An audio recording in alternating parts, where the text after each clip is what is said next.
Let's get started. Story number 1. I never thought I would tell this story. Some things are better left buried, better left unsaid. But every time I close my eyes, I hear the whispers. I see the shadows stretching in the corners of my vision. Maybe telling it will finally put an end to it, or maybe it will only make it worse. I used to work the night shift at a gas station off a deserted stretch of highway. It was one of those run-down places, a relic of the past with flickering fluorescent lights, stained linoleum floors, and a single road leading into the darkness. It was the kind of place people only stopped at when they had no other choice. My shift ran from midnight to sunrise, and most nights were quiet. I'd pass the time listening to the radio, scrolling through my phone, or staring at the security monitors. Every once in a while, a trucker would come in for coffee, or a lost traveler would ask for directions. But for the most part, it was just me, alone in the silence. The first time I noticed something was off, it was subtle. A flicker on the security cameras, a shadow moving across the parking lot when no cars were there. A low static hum in the radio, even when it was turned off. I brushed it off as paranoia. Working alone in the dead of night could do that to you. But then, the knocking started. It was around 2 a.m. on a Tuesday. I was restocking shelves when I heard it. 3 slow, deliberate knocks on the front glass. I looked up, expecting to see a customer.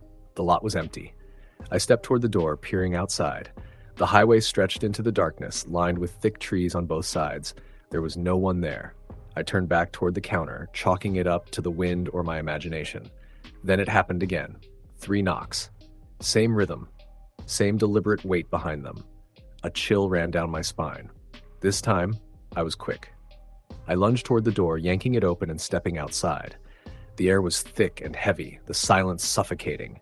No footprints in the dirt, no sign of movement, just the wind whispering through the trees. I went back inside, locked the doors, and tried to shake the uneasy feeling creeping up my spine. The next few nights, the knocking returned, always at 2 a.m. Always 3 knocks. No matter how fast I checked, there was never anyone there. Then the voices began. It started as a low murmur just outside the range of hearing, a whispering sound, like a conversation happening just out of reach. I checked the security monitors, but they only showed the empty parking lot and the stillness of the night. I turned off the radio. The whispers didn't stop. They grew louder. One night, as I stood behind the counter, I heard my own name, whispered, right behind me. I spun around, heart hammering. The store was empty. The air felt thick, pressing down on my chest like a weight. The smell of something rotting filled my nostrils, though I could see nothing out of place. I lasted a month before I started asking questions. One evening, before my shift, I brought it up with Mike, the guy who worked the evening shift before me. "You ever hear weird things at night?"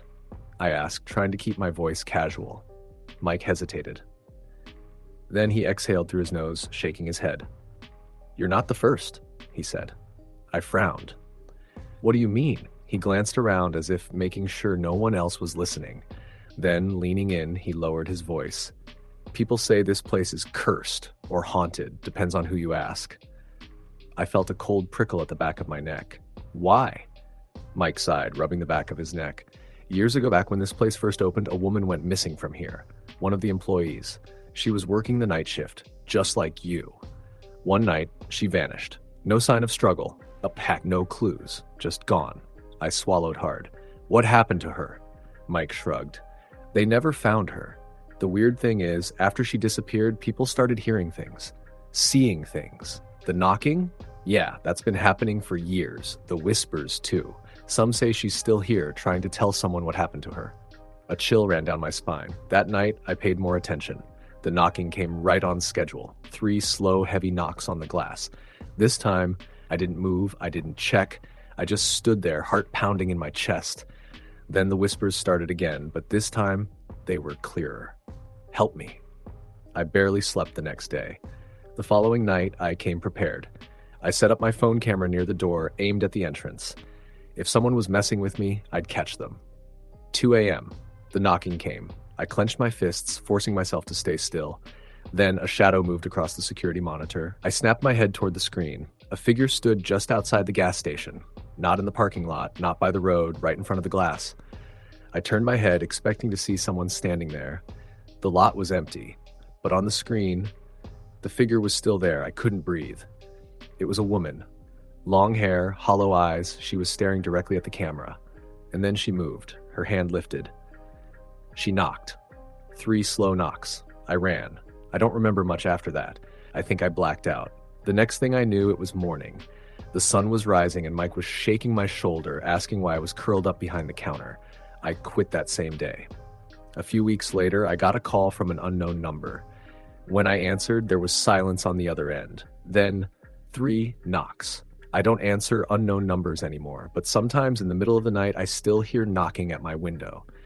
And I don't look. Story the end. Story number 2. I never believed in ghosts. That was until I moved into the house on Holloway Road. It was a last-minute rental, one of those too-good-to-be-true deals. A spacious 2-story house with hardwood floors, antique fixtures, and a rent so cheap it made no sense. The landlord, an older man named Mr. Callahan, seemed eager to hand over the keys, barely making eye contact as he hurried through the paperwork. "Just don't go digging into things," he said as I signed the lease. "Some places have history, and it's best to leave it alone." At the time, I chalked it up to small-town superstition. The first few weeks were quiet. I settled into a routine, work during the day, unwind in the evenings, sleep at night. The house had an old charm to it, the kind that creaked with every step, but it was nothing unusual. I told myself the unease I felt was just me adjusting to a new space. Then, the strange things started happening. It began with small things. Objects weren't where I left them. Lights flickered even though the wiring had just been checked. My phone would vibrate with no incoming messages. One night, as I was getting ready for bed, I heard it for the first time, a faint knocking sound. It was slow, deliberate, 3 soft raps against the wood. I frowned, listening. It was coming from downstairs, near the front door.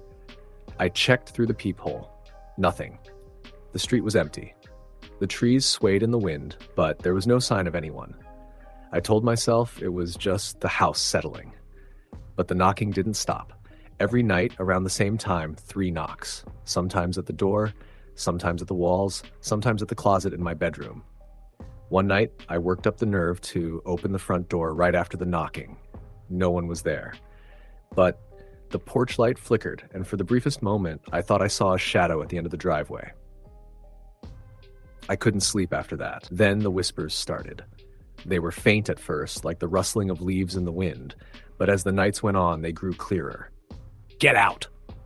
I would wake up gasping, my sheets damp with sweat. The whispers came from the corners of the room, from the walls, from the floor beneath my bed. I tried to rationalize it. Maybe I was overtired, maybe I was imagining things. But then something happened that I couldn't explain away. I had just gotten home from work when I noticed the basement door was open. I never went down there. It was just a storage space, filled with dust and old furniture left by previous tenants. The door swayed slightly, as if it had just been pushed open. I swallowed hard and stepped closer. The air near the doorway was colder than the rest of the house. Then, a sound. A long, slow creak from the darkness below. Something was down there. I grabbed a flashlight from the kitchen drawer and stood at the top of the stairs, shining the beam into the basement. The space was empty. Dust motes floated in the air, illuminated by the flashlight. There were only old boxes, a broken chair, and a large wooden trunk pushed against the far wall. But just as I was about to turn away, a breath, not mine. Soft, shallow. Coming from the dark corner of the room, I bolted. I slammed the basement door shut, locking it. My heart was hammering so hard I thought it might burst. That night I barely slept. At 3 a.m. I woke to the sound of my bedroom door creaking open. I froze. A figure stood in the doorway. Tall. Still. Watching. My throat tightened. My fingers gripped the sheets. The air in the room felt suffocating. Then, the whisper. "Get out." I fumbled for the lamp on my nightstand, knocking it over in my panic. By the time I turned the light on, the doorway was empty. I called my landlord the next morning. "I need to know," I said, my voice shaking. "What happened in this house?" There was silence on the other end of the line. Then a sigh. "You should leave," Mr. Callahan said. "If you're hearing things, seeing things, it means she's awake." I felt my stomach drop. "Who?" Another pause. "The woman who lived there before you," he finally said. "Her name was Abigail Foster. She rented the house for years, kept to herself. Then, one day, she disappeared. I felt my skin prickle. Disappeared? She was never found, he said. Neighbors said they heard things in the nights leading up to it, knocking, whispering. Some even saw her standing at the windows, looking out like she was afraid of something. I swallowed hard. And you still rented this place out? A long pause. I needed to, he said, but no one ever stays long. I didn't sleep that night. At 3 a.m., the knocking came again. But this time, it wasn't just from the walls, right? It came from inside the closet. I sat up, heart racing. The closet door was slightly ajar, a sliver of darkness visible between the old wooden panels. Then, slowly, the door creaked open, a shape moved inside. And then I saw her, Abigail. Her face was pale, hollowed out by shadows. Her eyes were dark, sunken pits. Her lips parted, but no words came, just a low, shuddering breath. I couldn't move. She took a step forward, then another. The air in the room turned ice cold. Then she raised a hand and pointed. To the basement. A deep, suffocating fear wrapped around my chest, but I knew what she was telling me. She wasn't trying to hurt me. She was showing me something. I don't know how I worked up the courage, but that night I went back down to the basement. The cold was unbearable. My flashlight flickered as I stepped toward the wooden trunk in the corner. With trembling hands, I unlatched it. Inside, bones. A skeleton, curled into a fetal position like the fabric of a torn nightgown clinging to its frail frame. Abigail had never disappeared. She had been here the whole time. Buried, hidden, forgotten. I called the police. The investigation lasted weeks. The bones were confirmed to be Abigail Foster. They ruled it a homicide, but no suspect was ever found. After that night, the knocking stopped. The whispers faded. I moved out shortly after, but sometimes I still see her. Not in shadows, not in nightmares, but in my dreams, standing in the light, at peace. Story the end. Story number 3. I never thought much about ghosts, spirits, or whatever you want to call them. Sure, I enjoyed a good horror movie now and then, but I never believed any of it. That changed when I took a job at a small-town motel off the highway, one of those places where travelers stop for a single night and never think about again. The place had seen better days. The neon sign outside flickered more than it worked. The carpets were stained, and the rooms smelled like a mixture of mildew and stale cigarettes. But the pay was decent, and the night shift was usually quiet. The first few weeks passed without anything unusual. My shifts were mostly spent behind the front desk, scrolling through my phone or watching old TV reruns on the small lobby television. The motel rarely had more than 2 or 3 guests at a time, mostly truckers or couples passing through. Then, Room 6 changed everything. I had just finished restocking the vending machine when I saw it on the computer screen. A new reservation for Room 6. That was odd because the system had marked that room as unavailable since I started working there. When I asked the manager about it, he just shrugged. System glitch, he said. Just don't rent that room. That should have been my first warning. Later that night, around 2 a.m., the motel was completely silent. Not a single car in the lot, not a single guest checked in. That's when the phone rang. It was an old landline barely used, and it startled me. Front desk, I said, half expecting a wrong number. Static, then a voice. Soft, barely a whisper. Room 6. A cold chill ran down my spine. Excuse me? I asked. The static grew louder. Then a faint knocking sound came through the receiver. Knock, knock. I hung up. The next morning, I asked my coworker, Alan, about Room 6. He paled. Stay out of that room, he muttered. I pressed him for details, but he just shook his head. If you hear anything, he said, ignore it. That night, I couldn't ignore it. At 3 a.m., a noise pulled me from my half-asleep daze at the front desk. It was faint at first, a low thud, like furniture being moved. I checked the monitor. Room 6's light was on, but no one was checked in. I swallowed hard. Maybe Alan was messing with me. Maybe someone had snuck in. I grabbed the master key and made my way down the dimly lit hall, stopping in front of the door. I knocked once. No answer. I knocked again, harder. The door creaked open. The room was empty. The bed was made. The air was thick, stale, and freezing cold. Then the bathroom light flickered. My breath hitched. The sink dripped steadily, the sound unnervingly loud in the silence. I turned to leave, and then I saw it. A single wet footprint on the carpet. Not a pair. Just one. Fresh. I bolted out of the room, locking the door behind me. Back at the front desk, I stared at the security monitor, my pulse hammering in my ears. The light in room 6 flickered again, and then I saw movement. The shadow of someone standing in front of the window, watching. I didn't sleep for 2 days. Alan refused to talk about it. The manager pretended nothing was wrong. But I wasn't stupid. Something was in that room. A few nights later, I was alone again. A storm raged outside, rain pounding against the windows. I told myself to ignore room 6, but at 3 a.m. the phone rang again. Static. Then that whispering voice.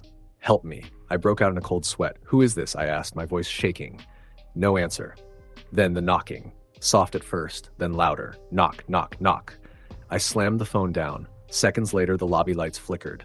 Then, a single room key slid off the key rack. Room 6. I don't know what possessed me to do it, but I grabbed the key and ran down the hall. The air was suffocating, thick with something unseen. My hands trembled as I unlocked the door. The room was pitch dark. I stepped inside, heart hammering. Then, a whisper. Behind you. I spun around. The door slammed shut. And then, I saw her. A woman stood in the corner, barely visible in the dim light from the hallway. Her hair hung in wet, tangled strands over her face. Her dress was soaked, clinging to her frail frame. Her eyes, dark, hollow voids, locked onto mine. She took a step toward me. My body refused to move. Then she opened her mouth. Water spilled out, gushing, choking. The lights flickered violently. I stumbled back, my breath coming in panicked gasps. My shaking hands found the doorknob twisting desperately. The door wouldn't budge. The woman moved closer, her steps slow, deliberate. Water pooled beneath her feet, seeping into the carpet. Then she spoke again. Help me. A sob tore from my throat. Then, just as suddenly as it started, it stopped. The lights stabilized.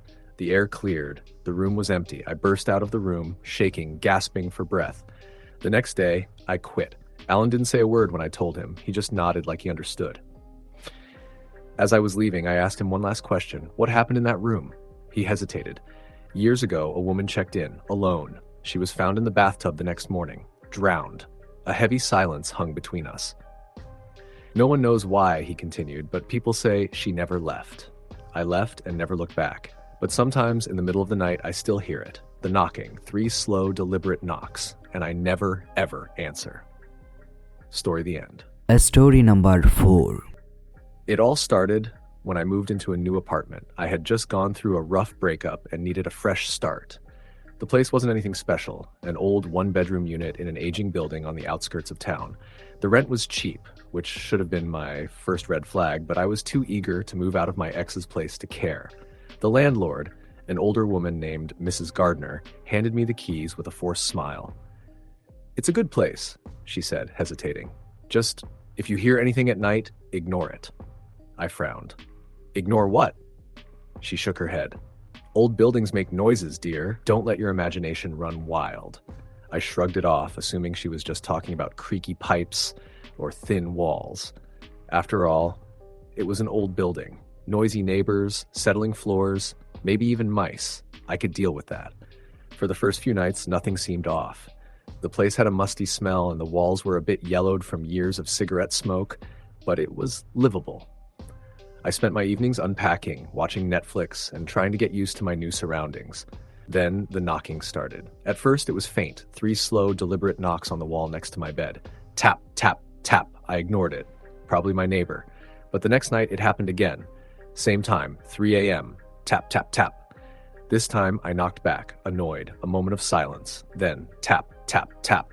Like an answer. A chill ran down my spine. I told myself it was nothing, just some weird coincidence, but the uneasy feeling lingered.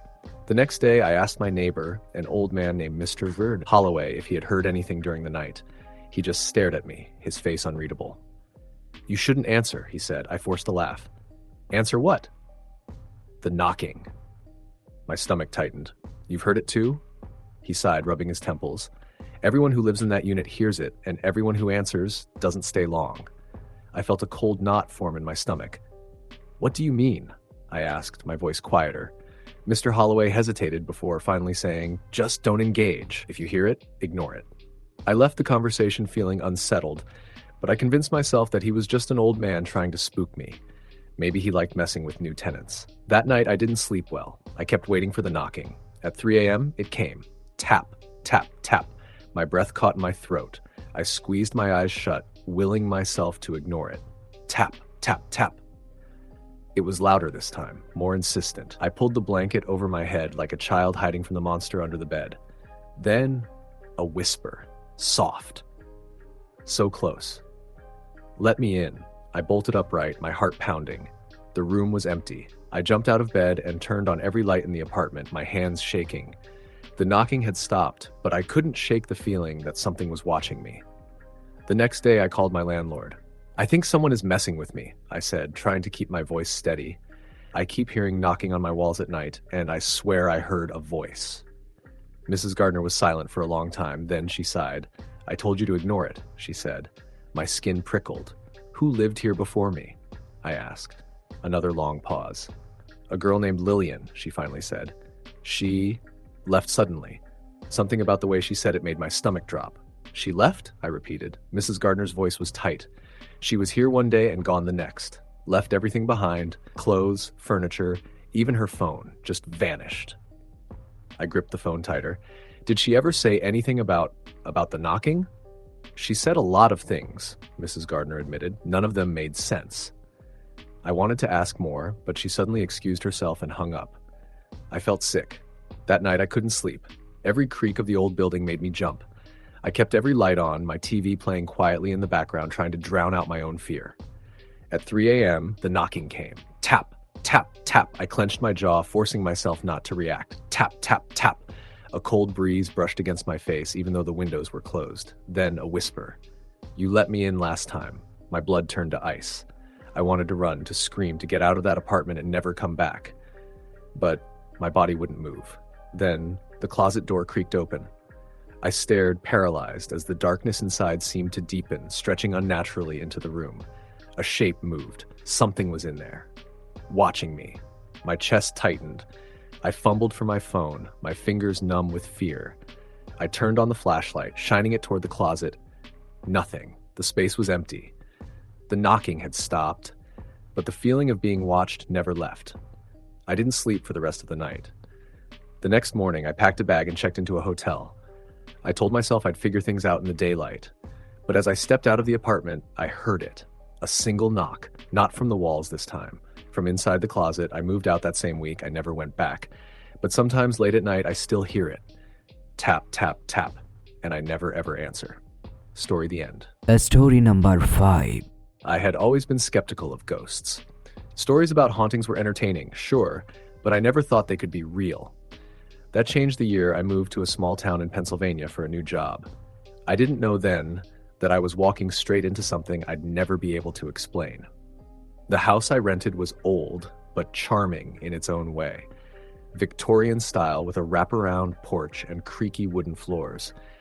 It had been sitting empty for years, and the landlord seemed almost too eager to rent it out. The rent was cheap, almost suspiciously so, but I didn't question it. It was perfect for me, quiet, affordable, and away from the noise of the city. I should have asked why no one else had wanted to live there. At first, everything seemed normal. I spent the first week unpacking, getting to know the town, and settling into my new routine. The neighbors were friendly but distant, always giving me odd looks when I mentioned where I was living. One older woman, Mrs. Taylor, stopped me outside the grocery store one day. "You're living in the old Morgan house?" she asked, her voice tight. I nodded. "Yeah, just moved in." "Why?" She hesitated, her wrinkled hands gripping the handle of her shopping cart. "Nothing," she said after a long pause. "Just be careful." I didn't press her for more, but her words lingered in my mind longer than I cared to admit. It started small. The first night I heard the noises, I told myself it was just the house settling. Old places creak, after all. But as the nights passed, the sounds became harder to ignore. Soft footsteps on the second floor when I was downstairs, the creak of a door opening when none had moved, the faint sound of something dragging across the floor above me. One night I was sitting in the living room reading when I heard it. Laughter. A child's laughter. It was faint, almost distant, but unmistakable. I froze, my heart pounding in my chest. There were no children in the house. The laughter came again, this time from upstairs. I grabbed a flashlight and forced myself to go up. The hallway was dark, the only light coming from the moon filtering through the window at the end of the hall. I checked each room, empty. Nothing looked out of place. I told myself I was just imagining things. Maybe a neighbor's kid was playing outside, and the sound carried through the walls. That was possible, right? But deep down, I knew better. Things escalated quickly after that. One night, I woke up gasping for breath, my chest tight as if something heavy was sitting on it. I struggled to move, to scream, but I was completely paralyzed. In the corner of the room, I saw it, a shadow. It stood motionless, its shape barely distinguishable from the darkness, but I felt it watching me. Then, just as suddenly as it started, the pressure lifted. My body jerked upright and I gasped for air. The shadow was gone. I didn't sleep for the rest of the night. The next morning, I found scratches on the bedroom door, 3 deep, jagged marks running down the wood. I tried to convince myself I had done it in my sleep, maybe sleepwalking or something. But the scratches were too high up, too precise. I wasn't alone in that house. The final straw came a few nights later. I had started keeping the hallway light on at night, a small comfort in an otherwise suffocating atmosphere. That night, I woke up again, not because of a noise, but because of a feeling, an overwhelming sense of dread. I turned my head toward the bedroom door, and it was open. I knew, without a doubt, that I had closed and locked it before bed. My stomach twisted. Then I heard it, a whisper, right next to my bed. I turned my head slowly, too terrified to move any faster. There, standing beside me, was a figure, a woman. Her face was pale, her eyes hollow and sunken, her mouth twisted into something that was almost a smile. She reached out. I scrambled out of bed, nearly tripping as I backed away. My heart pounded so hard I thought it would burst. The figure didn't move, it just stood there, watching. Then, as if someone had flipped a switch, it vanished. I didn't wait until morning. I grabbed my things, threw them into a bag, and left. And I never went back to that house. I didn't even return for the rest of my things. The landlord didn't ask any questions when I called to break my lease. It was almost as if he had been expecting it. Months later, I was scrolling through old newspaper archives, still trying to make sense of what happened. That's when I found it. An article from over a century ago. A woman named Eleanor Morgan had lived in that house. She had been accused of witchcraft and locked away in the attic by her own family, left to die alone. The house had been cursed ever since. I never told anyone what happened to me, but sometimes, even now, when I'm alone in my apartment, I still hear the laughter, and I never, ever turn around. Story, the end.